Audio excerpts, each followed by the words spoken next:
Título 2 dos recursos em geral. Capítulo 1 Disposições gerais. Artigo 574. Os recursos serão voluntários, excetuando-se os seguintes casos em que deverão ser interpostos de ofício pelo juiz. Inciso 1º, da sentença que conceder habeas corpus. Inciso 2º, da que absolver desde logo o réu com fundamento na existência de circunstância que exclua o crime ou isente o réu de pena, nos termos do artigo 411. Artigo 575. Não serão prejudicados os recursos que, por erro, falta ou omissão dos funcionários, não tiverem seguimento ou não forem apresentados dentro do prazo. Artigo 576. O Ministério Público não poderá desistir de recurso que haja interposto. Artigo 577. O recurso poderá ser interposto pelo Ministério Público ou pelo querelante ou pelo réu, seu procurador ou seu defensor. Parágrafo único. Não se admitirá, entretanto, recurso da parte que não tiver interesse na reforma ou modificação da decisão. Artigo 578. O recurso será interposto por petição ou por termo nos autos, assinado pelo recorrente ou por seu representante. Parágrafo 1º. Não sabendo ou não podendo o réu assinar o nome, o termo será assinado por alguém, a seu rogo, na presença de duas testemunhas. Parágrafo 2º. A petição de interposição de recurso, com o despacho do juiz, será, até o dia seguinte ao último do prazo, entregue ao escrivão, que certificará no termo da juntada a data da entrega. Parágrafo 3º. Interposto por termo o recurso, o escrivão, sob pena de suspensão por 10 a 30 dias, fará conclusos os autos ao juiz, até o dia seguinte ao último do prazo. Artigo 579. Salvo a hipótese de má-fé, a parte não será prejudicada pela interposição de um recurso por outro. Parágrafo único. Se o juiz, desde logo, reconhecer a impropriedade do recurso interposto pela parte, mandará processá-lo de acordo com o rito do recurso cabível. Artigo 580. No caso de concurso de agentes, Código Penal, artigo 25, a decisão do recurso interposto por um dos réus, se fundado em motivos que não sejam de caráter exclusivamente pessoal, aproveitará aos outros. Capítulo 2. Do recurso em sentido estrito. Artigo 581. Caberá recurso, no sentido estrito, da decisão, despacho ou sentença. Inciso 1º. Que não receber a denúncia ou a queixa. Inciso 2º. Que concluir pela incompetência do juízo. Inciso 3º. Que julgar procedentes as exceções, salvo a de suspeição. Inciso 4º. Que pronunciar o réu. Inciso 5º. Que conceder, negar, arbitrar, cassar ou julgar inidônea a fiança, indeferir requerimento de prisão preventiva ou revogá-la, conceder liberdade provisória ou relaxar a prisão em flagrante. Inciso 7º. Que julgar quebrada a fiança ou perdido o seu valor. Inciso 8º. Que decretar a prescrição ou julgar, por outro modo, extinta a punibilidade. Inciso 9º. Que indeferir o pedido de reconhecimento da prescrição ou de outra causa extintiva da punibilidade. Inciso 10. Que conceder ou negar a ordem de habeas corpus. Inciso 11. Que conceder, negar ou revogar a suspensão condicional da pena. Inciso 12. Que conceder, negar ou revogar livramento condicional. Inciso 13. Que anular o processo da instrução criminal no todo ou em parte. Inciso 14. Que incluir jurado na lista geral ou desta o excluir. Inciso 15. Que denegar a apelação ou a julgar deserta. Inciso 16. Que ordenar a suspensão do processo em virtude de questão prejudicial. Inciso 17. Que decidir sobre a unificação de penas. Inciso 18. Que decidir o incidente de falsidade. Inciso 19. Que decretar medida de segurança depois de transitar a sentença em julgado. Inciso 20. Que impuser medida de segurança por transgressão de outra. Inciso 21. Que mantiver ou substituir a medida de segurança nos casos do artigo 774. Inciso 22. Que revogar a medida de segurança. Inciso 23. Que deixar de revogar a medida de segurança nos casos em que a lei admita a revogação. Inciso 24. Que converter a multa em detenção ou em prisão simples. Inciso 25.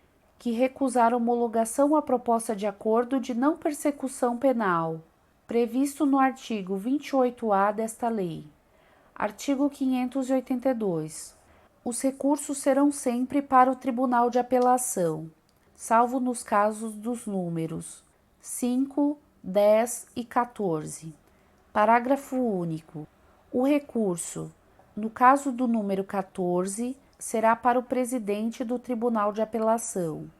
Artigo 583. Subirão nos próprios autos os recursos. Inciso 1º. Quando interpostos de ofício. Inciso 2º.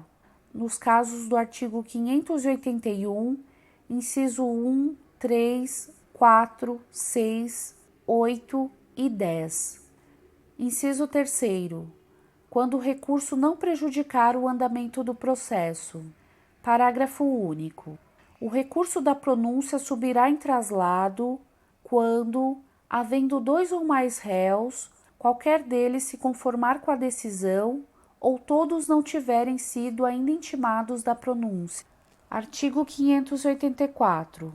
Os recursos terão efeito suspensivo nos casos de perda da fiança, de concessão de livramento condicional e dos números 15, 17 e 24 do artigo 581. Parágrafo 1º.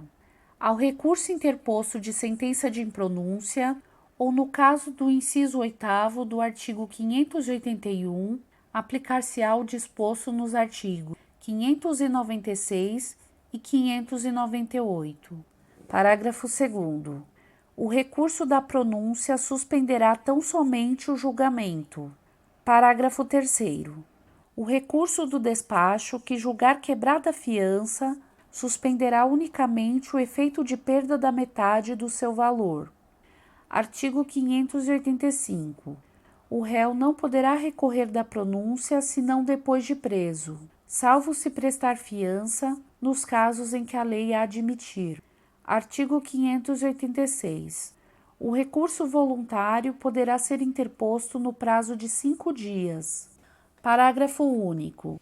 Nos casos do artigo 581, inciso 14, o prazo será de 20 dias, contado da data da publicação definitiva da lista de jurados.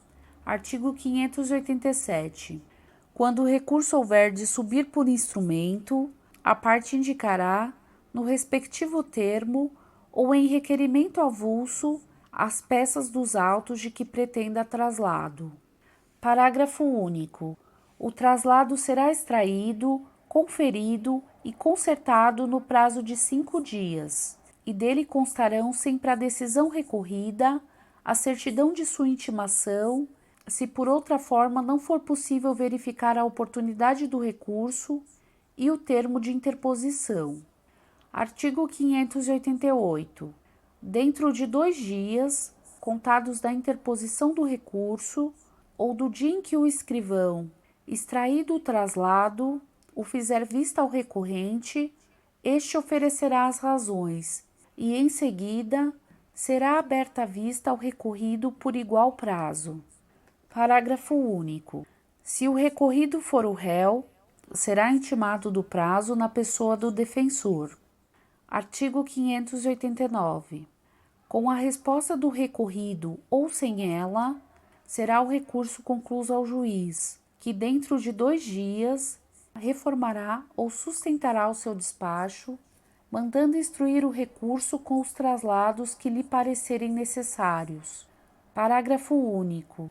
Se o juiz reformar o despacho recorrido, a parte contrária, por simples petição, poderá recorrer da nova decisão, se couber recurso, não sendo mais lícito ao juiz modificá-la. Nesse caso, independentemente de novos arrazoados, subirá o recurso nos próprios autos ou em traslado. Artigo 590. Quando for impossível ao escrivão extrair o traslado no prazo da lei, poderá o juiz prorrogá-lo até o dobro. Artigo 591. Os recursos serão apresentados ao juiz ou tribunal ad quem, dentro de 5 dias da publicação da resposta do juiz a quo, ou entregues ao correio dentro do mesmo prazo. Artigo 592. Publicada a decisão do juiz ou do tribunal ad quem, deverão os autos ser devolvidos, dentro de 5 dias, ao juiz a quo. Capítulo 3. Da apelação. Artigo 593. Caberá apelação no prazo de 5 dias. Inciso 1º. Das sentenças definitivas de condenação ou absolvição proferidas por juiz singular. Inciso 2º. Das decisões definitivas ou com força de definitivas, proferidas por juiz singular nos casos não previstos no capítulo anterior. Inciso 3º. Das decisões do Tribunal do Júri, quando: alínea A. Ocorrer nulidade posterior à pronúncia. Alínea B. For a sentença do juiz-presidente contrária à lei expressa ou à decisão dos jurados. Alínea C. Houver erro ou injustiça no tocante à aplicação da pena ou da medida de segurança. Alínea D. For a decisão dos jurados manifestamente contrária à prova dos autos. Parágrafo 1º. Se a sentença do juiz-presidente for contrária à lei expressa ou divergir das respostas dos jurados aos quesitos, o tribunal ad quem fará a devida retificação. Parágrafo 2º. Interposta a apelação com fundamento no número 3º, c deste artigo, o tribunal ad quem, se lhe der provimento, retificará a aplicação da pena ou da medida de segurança. Parágrafo 3º. Se a apelação se fundar no número 3º deste artigo, e o tribunal ad quem se convencer de que a decisão dos jurados é manifestamente contrária à prova dos autos, dar-lhe-á provimento para sujeitar o réu a novo julgamento. Não se admite, porém, pelo mesmo motivo, segunda apelação. Parágrafo 4º. Quando cabível a apelação, não poderá ser usado o recurso em sentido estrito, ainda que somente de parte da decisão se recorra. Artigo 596. A apelação da sentença absolutória não impedirá que o réu seja posto imediatamente em liberdade. Parágrafo único. A apelação não suspenderá a execução da medida de segurança aplicada provisoriamente. Artigo 597. A aplicação de sentença condenatória terá efeito suspensivo, salvo o disposto no artigo 393. A aplicação provisória de interdições de direitos e de medida de segurança, artigos 374 e 378, e o caso de suspensão condicional de pena. Artigo 598. Nos crimes de competência do Tribunal do Júri ou do juiz singular, se da sentença não for interposta apelação pelo Ministério Público no prazo legal, o ofendido ou qualquer das partes enumeradas no artigo 31, ainda que não se tenha habilitado como assistente, poderá interpor apelação, que não terá, porém, efeito suspensivo. Parágrafo único. O prazo para a interposição desse recurso será de 15 dias e correrá do dia em que terminar o do Ministério Público. Artigo 599. As apelações poderão ser interpostas quer em relação a todo o julgado, quer em relação à parte dele. Artigo 600. Assinado o termo de apelação, o apelante e, depois dele, o apelado terão o prazo de 8 dias cada um para oferecer razões, salvo nos casos de contravenção, em que o prazo será de 3 dias. Parágrafo 1º. Se houver assistente, este arrazoará no prazo de 3 dias após o Ministério Público. Parágrafo 2º. Se a ação penal for movida pela parte ofendida, o Ministério Público terá vista dos autos no prazo do parágrafo anterior. Parágrafo 3º. Quando forem 2 ou mais apelantes ou apelados, os prazos serão comuns. Parágrafo 4º. Se o apelante declarar, na petição ou no termo, ao interpor a apelação, que deseja razoar na superior instância, serão os autos remetidos ao tribunal adquém, onde será aberta vistas as partes. Observados os prazos legais, notificadas as partes pela publicação oficial. Artigo 601. Findos os prazos para as razões, os autos serão remetidos à instância superior, com as razões ou sem elas, no prazo de 5 dias, salvo no caso do artigo 603, segunda parte, em que o prazo será de 30 dias. Parágrafo 1º. Se houver mais de um réu e não houverem todos sido julgados ou não tiverem todos apelado, caberá ao apelante promover extração do traslado dos autos, o qual deverá ser remetido à instância superior no prazo de 30 dias, contado da data de entrega das últimas razões de apelação, ou no vencimento do prazo para apresentação das do apelado. Parágrafo 2º. As despesas do traslado correrão por conta de quem o solicitar, salvo se o pedido for de réu pobre ou do Ministério Público. Artigo 602. Os autos serão, dentro dos prazos do artigo anterior, apresentados ao tribunal adquém ou entregues ao correio, sob registro. Artigo 603. A apelação subirá nos autos originais e, a não ser no Distrito Federal e nas comarcas que forem sede de tribunal de apelação, ficará em cartório traslado dos termos essenciais do processo referidos no artigo 564, número 3º. Capítulo 5. Do processo e do julgamento dos recursos em sentido estrito e das apelações, nos tribunais de apelação. Artigo 609. Os recursos, apelações e embargos serão julgados pelos tribunais de justiça, câmaras ou turmas criminais, de acordo com a competência estabelecida nas leis de organização judiciária. Parágrafo único. Quando não for unânime a decisão de segunda instância, desfavorável ao réu, admitem-se embargos infringentes e de nulidade, que poderão ser opostos dentro de 10 dias, a contar da publicação de acórdão na forma do artigo 613. Se o desacordo for parcial, os embargos serão restritos à matéria objeto de divergência. Artigo 610. Nos recursos em sentido estrito, com exceção do de habeas corpus e nas apelações interpostas das sentenças em processo de contravenção ou de crime que a lei comine pena de detenção, os autos irão imediatamente com vista ao Procurador-Geral pelo prazo de 5 dias e, em seguida, passarão, por igual prazo, ao relator, que pedirá a designação de dia para o julgamento. Parágrafo único. Anunciado o julgamento pelo presidente e apregoadas as partes, com a presença destas ou a sua revelia, o relator fará a exposição do feito e, em seguida, o presidente concederá, pelo prazo de 10 minutos, a palavra aos advogados ou às partes que a solicitarem e ao procurador-geral, quando requerer, por igual prazo. Artigo 612. Os recursos de habeas corpus, designado o relator, serão julgados na primeira sessão. Artigo 613.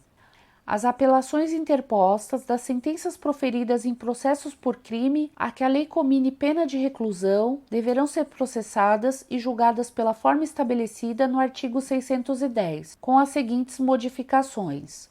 Inciso 1º. Exarado o relatório nos autos, passarão estes ao revisor, que terá igual prazo para o exame do processo e pedirá designação de dia para o julgamento. Inciso 2º. Os prazos serão ampliados ao dobro. Inciso 3º. O tempo para os debates será de 1/4 de hora. Artigo 614. No caso de impossibilidade de observância de qualquer dos prazos marcados nos artigos 610 e 613, os motivos da demora serão declarados nos autos. Artigo 615.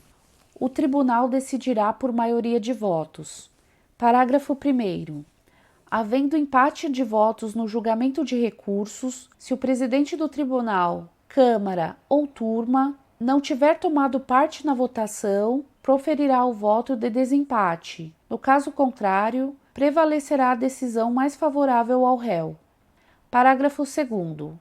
O acórdão será apresentado à conferência na primeira sessão seguinte à do julgamento, ou no prazo de 2 sessões, pelo juiz incumbido de lavrá-lo. Artigo 616. No julgamento das apelações, poderá o tribunal, Câmara ou turma proceder a novo interrogatório do acusado, requerer testemunhas ou determinar outras diligências. Artigo 617. O tribunal, Câmara ou turma atenderá nas suas decisões ao disposto nos artigos 383, 386 e 387. Do que for aplicável, não podendo, porém, será agravada a pena, quando somente o réu houver apelado da sentença. Artigo 618. Os regimentos dos tribunais de apelação estabelecerão as normas complementares para o processo e julgamento dos recursos e apelações. Capítulo 6. Dos embargos. Artigo 619. Aos acórdãos proferidos pelos tribunais de apelação, câmaras ou turmas poderão ser opostos embargos de declaração, no prazo de 2 dias contados da sua publicação, quando houver na sentença ambiguidade, obscuridade, contradição ou omissão. Artigo 620. Os embargos de declaração serão deduzidos em requerimento de que constem os pontos em que o acórdão é ambíguo, obscuro, contraditório ou omisso. Parágrafo 1º. O requerimento será apresentado pelo relator e julgado, independentemente de revisão, na primeira sessão. Parágrafo 2º. Se não preenchidas as condições enumeradas neste artigo, o relator indeferirá desde logo o requerimento. Capítulo 7. Da revisão. Artigo 621. A revisão dos processos findos será admitida. Inciso 1º. Quando a sentença condenatória for contrária ao texto expresso da lei penal ou à evidência dos autos. Inciso 2º. Quando a sentença condenatória se fundar em depoimentos, exames ou documentos comprovadamente falsos. Inciso 3º. Quando, após a sentença, se descobrirem novas provas de inocência do condenado ou de circunstância que determine ou autorize diminuição especial da pena. Artigo 622. A revisão poderá ser requerida em qualquer tempo, antes da extinção da pena ou após. Parágrafo único. Não será admissível a reiteração do pedido, salvo se fundado em novas provas. Artigo 623. A revisão poderá ser pedida pelo próprio réu ou por procurador legalmente habilitado ou, no caso de morte do réu, pelo cônjuge, ascendente, descendente ou irmão. Artigo 624. As revisões criminais serão processadas e julgadas. Inciso 1º. Pelo Supremo Tribunal Federal, quando as condenações por ele proferidas. Inciso 2º. Pelo Tribunal Federal de Recursos, Tribunais de Justiça ou de Alçada, nos demais casos. Parágrafo 1º. No Supremo Tribunal Federal e no Tribunal Federal de Recursos, o processo e julgamento obedecerão ao que for estabelecido no respectivo regimento interno. Parágrafo 2º.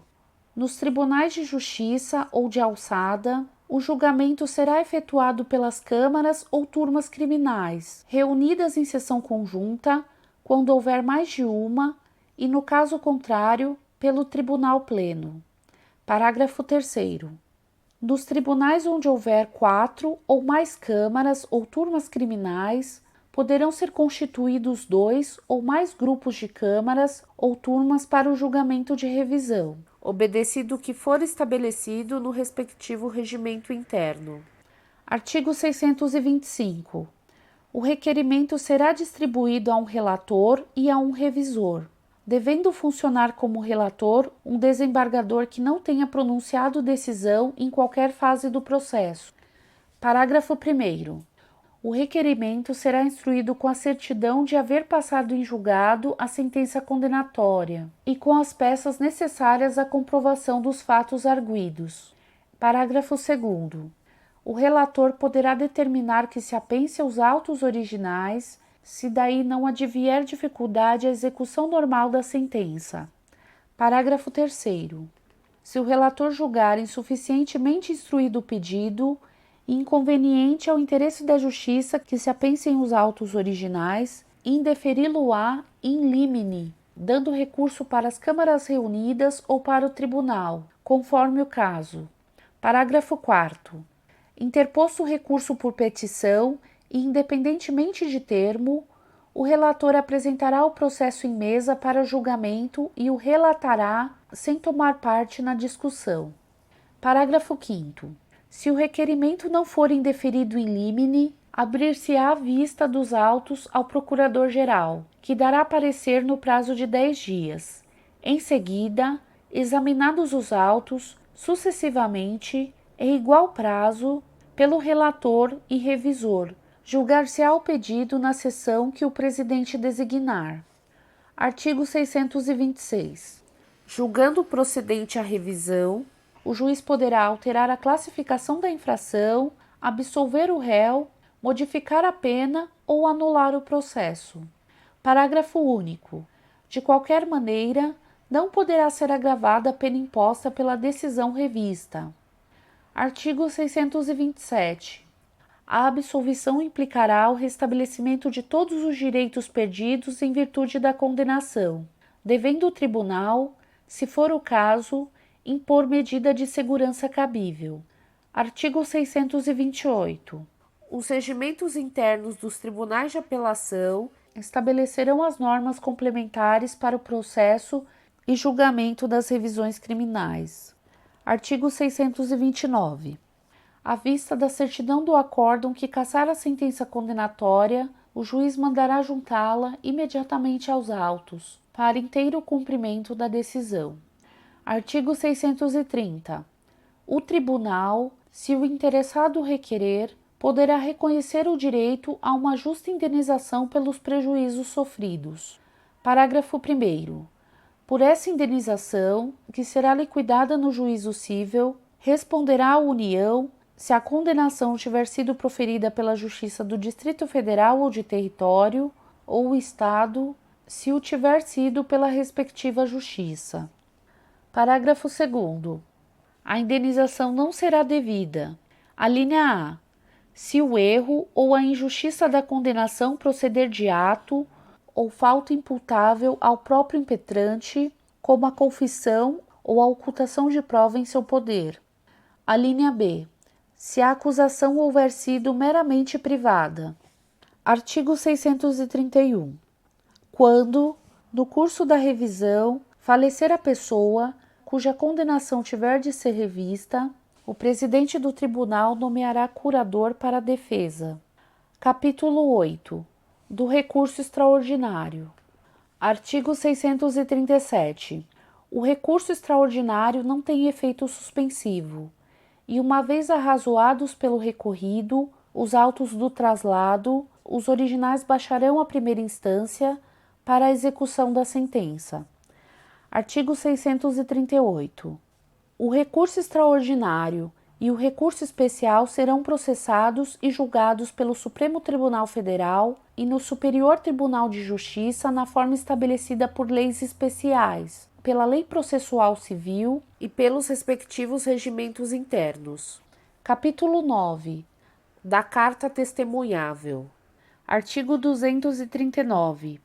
Dar-se-á carta testemunhável, inciso 1º, da decisão que denegar o recurso. Inciso 2º, da que, admitindo embora o recurso, obstar a sua expedição e seguimento para o juízo adquém. Artigo 640. A carta testemunhável será requerida ao escrivão ou ao secretário do tribunal, conforme o caso, nas 48 horas seguintes ao despacho que denegar o recurso, indicando o requerente as peças do processo que deverão ser trasladadas. Artigo 641. O escrivão ou secretário do tribunal dará recibo da petição à parte e, no prazo máximo de 5 dias, no caso de recurso no sentido estrito, ou de 60 dias, no caso de recurso extraordinário, fará a entrega da carta, devidamente conferida e concertada. Artigo 642.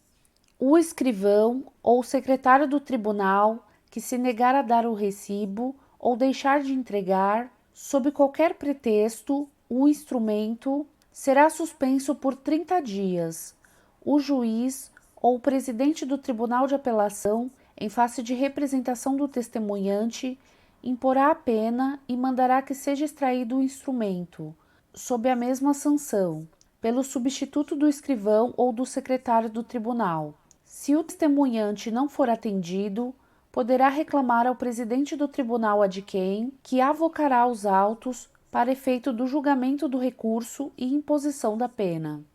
Artigo 643.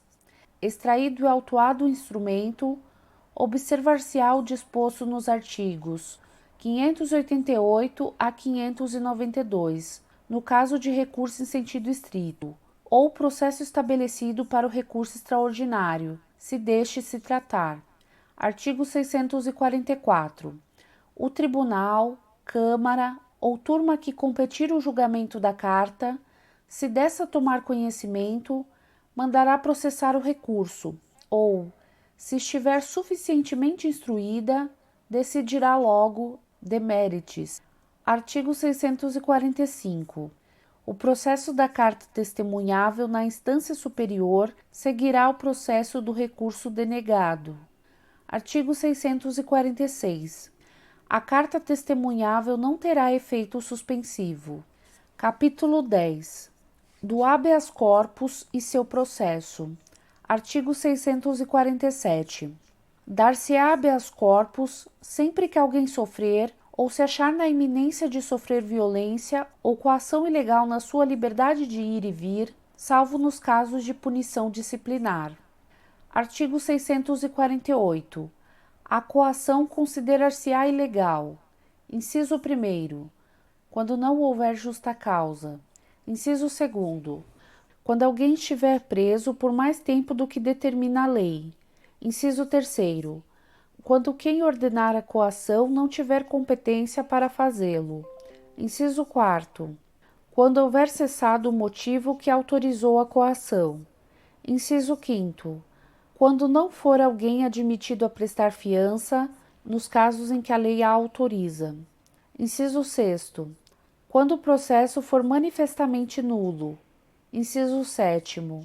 Quando extinta a punibilidade. Artigo 649. O juiz ou o tribunal, dentro dos limites da sua jurisdição, fará passar imediatamente a ordem impetrada, nos casos em que tenha cabimento, seja qual for a autoridade coatora. Artigo 650. Competirá conhecer, originariamente, do pedido do habeas corpus. Inciso 1º. Ao Supremo Tribunal Federal, nos casos previstos no artigo 101 Inciso 1º, a linha G da Constituição. Inciso 2º, aos tribunais de apelação, sempre que os atos de violência ou coação forem atribuídos aos governadores ou interventores dos estados ou territórios e ao prefeito do Distrito Federal, ou a seus secretários ou aos chefes de polícia. Parágrafo 1º.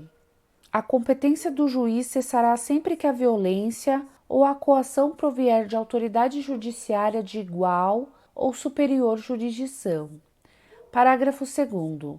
Não cabe o habeas corpus contra a prisão administrativa, atual ou iminente, dos responsáveis por dinheiro ou valor pertencente à fazenda pública, alcançados ou omissos em fazer o seu recolhimento nos prazos legais, salvo se o pedido for acompanhado de prova de quitação ou de depósito do alcance verificado, ou se a prisão exceder o prazo legal.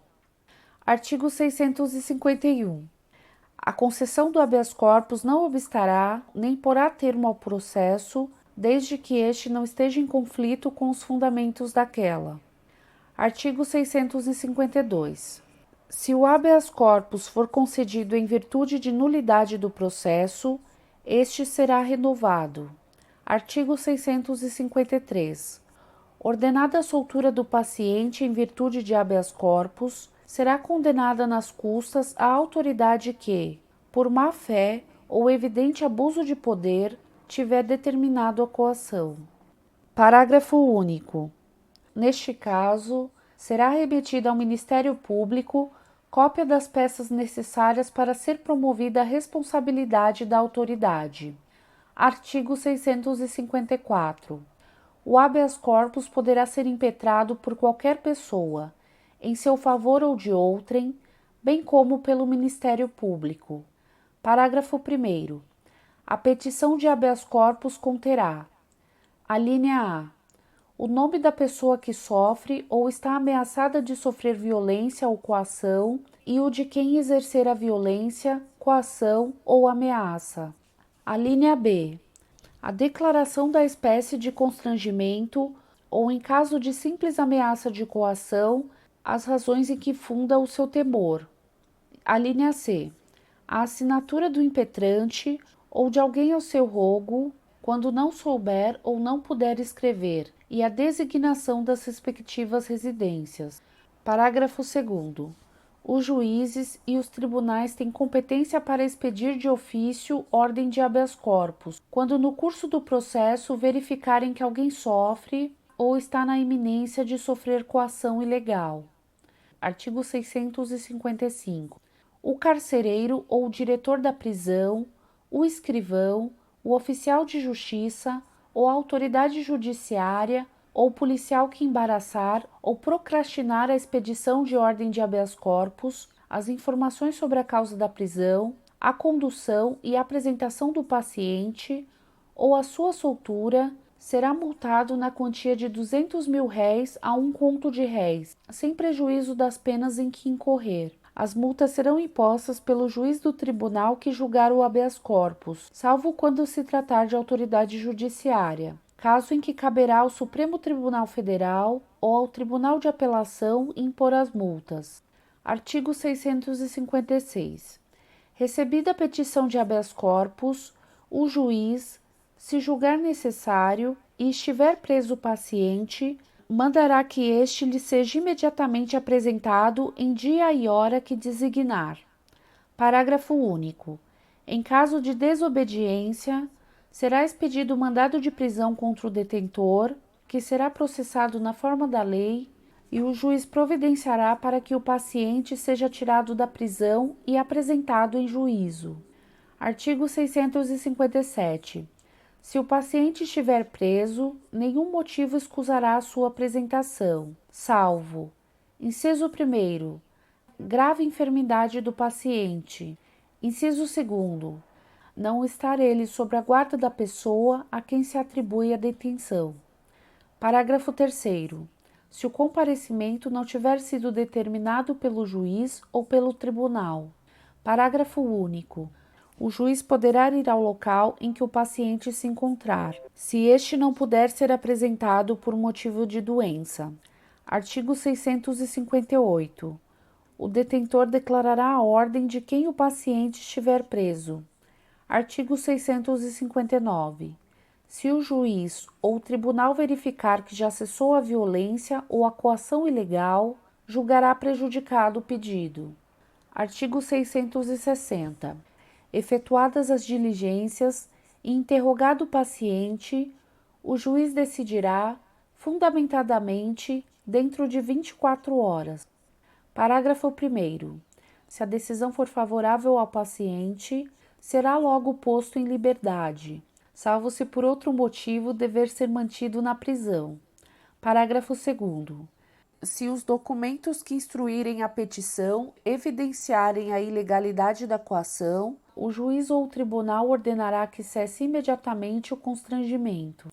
Parágrafo 3º. Se a ilegalidade decorrer do fato de não ter sido o paciente admitido a prestar fiança, o juiz arbitrará o valor desta, que poderá ser prestada perante ele, remetendo, nesse caso, à autoridade os respectivos autos para serem anexados aos do inquérito policial ou aos do processo judicial. Parágrafo 4º. Se a ordem de habeas corpus for concedida para evitar ameaça de violência ou coação ilegal, dar-se-á ao paciente salvo-conduto assinado pelo juiz. Parágrafo 5º. Será incontinenti enviada cópia da decisão à autoridade que tiver ordenado a prisão ou tiver o paciente à sua disposição, a fim de juntar-se aos autos do processo. Parágrafo 6º. Quando o paciente estiver preso em lugar que não seja o da sede do juízo ou do tribunal que conceder a ordem, o alvará de soltura será expedido pelo telégrafo, se houver, observadas as formalidades estabelecidas no artigo 289, parágrafo único, in fine ou por via postal. Artigo 661. Em caso de competência originária do Tribunal de Apelação, a petição de habeas corpus será apresentada ao secretário, que a enviará imediatamente ao presidente do tribunal ou da Câmara Criminal ou da turma que estiver reunida, ou primeiro tiver de reunir-se. Artigo 662. Se a petição contiver os requisitos do artigo 654, parágrafo 1º, o presidente, se necessário, requisitará da autoridade indicada como coatora informações por escrito. Faltando, porém, qualquer daqueles requisitos, o presidente mandará preenchê-lo, logo que lhe for apresentada a petição. Artigo 663. As diligências do artigo anterior não serão ordenadas, se o presidente entender que o habeas corpus deva ser indeferido in limine. Nesse caso, levará a petição ao tribunal, câmara ou turma, para que delibere a respeito. Artigo 664. Recebidas as informações ou dispensadas, o habeas corpus será julgado na primeira sessão, podendo, entretanto, adiar-se o julgamento para a sessão seguinte. Parágrafo único. A decisão será tomada por maioria de votos. Havendo empate, se o presidente não tiver tomado parte na votação, proferirá voto de desempate. No caso contrário, prevalecerá a decisão mais favorável ao paciente. Artigo 665. O secretário do tribunal lavrará a ordem que, assinada pelo presidente do tribunal, câmara ou turma, será dirigida, por ofício ou telegrama, ao detentor, ao carcereiro ou à autoridade que exercer ou ameaçar exercer o constrangimento. Parágrafo único. A ordem transmitida por telegrama obedecerá ao disposto no artigo 289, parágrafo único, in fine. Artigo 666. Os regimentos dos tribunais de apelação estabelecerão as normas complementares para o processo e julgamento do habeas corpus de sua competência originária. Artigo 667. No processo e julgamento do habeas corpus de competência originária do Supremo Tribunal Federal, bem como nos de recurso das decisões de última ou única instância, denegatórias de habeas corpus, observar-se-á, no que lhes for aplicável, o disposto nos artigos anteriores, devendo o regimento interno do Tribunal estabelecer as regras complementares.